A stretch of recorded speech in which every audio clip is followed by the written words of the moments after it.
We're on the Microsoft Surface tablet, and I'm going to show you some of the administrative tools. In this particular video, I'm going to show you about the performance monitor. It's very similar to the resource monitor, but the resource monitor is specific to things such as the network, the CPU, that kind of, and memory, that kind of thing. Performance monitor is far more comprehensive.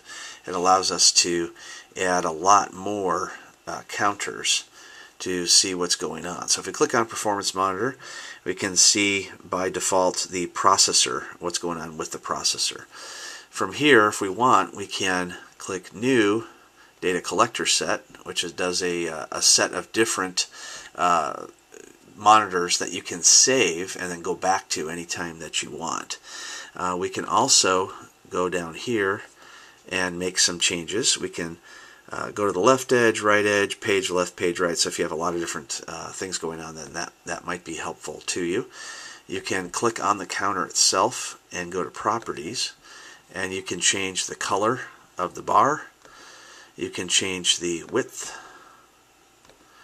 You can change the scale. Sometimes you don't want to see 1 through 100, you want to see something different. You can go in and click on the graph, and you can choose different types of information to be shown here, as well as the appearance page. You can click the drop down. You can see, we can show this as text instead of a graph. We can do a grid if we want, and then just click OK. Now if we want to highlight the graph, then we can go ahead and choose the pencil, and that highlights it. So if you have a whole bunch of different counters going on, then you click the highlight, then you can see that one stand out.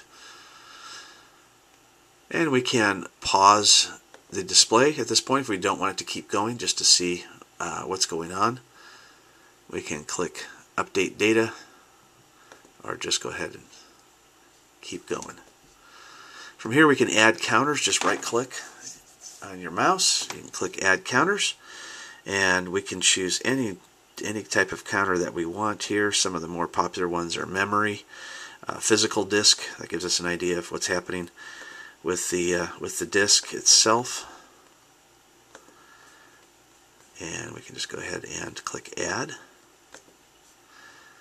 And memory, of course, is good for RAM. There's 2 gigabytes of memory on here by default, so you can see how much of that's being used.